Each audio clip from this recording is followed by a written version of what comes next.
Welcome back, Professor Braid here, and in this next video series we're going to look at the determinant again, but we're going to focus on a few more algebraic properties and mainly some geometric properties related to the determinant. So just as a warm-up, at the end of last class there was a claim that the determinant of A is the same as the determinant of A transpose, and so I want you to pause the video and use patterns to prove this. Here's my outline of the proof. So I just wrote out A and A transpose. So again, we need to look at the number of inversions and we need to look at the product. So in terms of the product, that one's easy. Just like the same entries in A transpose as in A, because again, you'll be selecting one value from each row and column. So that part's easy. Now for the number of inversions, that's a little tricky. So if you select any entry in the transpose, then in one of the two, the corresponding entry in the other will create an inversion, but then when you look at that later on, it creates an inversion in the one that you didn't select. So really at the end of the day, the number of inversions will be the same.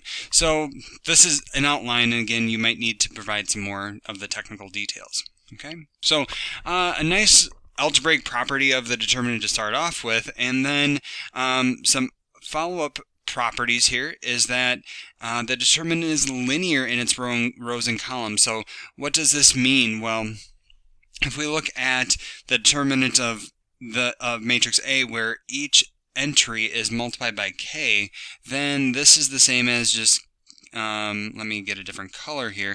This is the same as k times the determinant of A. Okay, so in other words, if there's a common, I should say that there's a common constant to either a row or column that can be taken out of the determinant and multiplied by that value. Again, this is just for one row or one column, so I misspoke earlier. Second, if we notice that the first row in this example has a value, or has another vector added to it, then what we can do is say that this is the same as the determinant of A, and then plus the determinant of B11 all the way to Bn1, or 1n, and then A21. So it would just be the same matrix as A, just with the first row replaced. A2n. Okay, so you can do the determinant of A, and then so it kind of separates. Okay, and then certainly number 3, you can, if it is linear, talking about the idea of like linear combination, then we can combine parts 1 and 2, and so the determinant can be broken up by scalar multiplication and vector addition.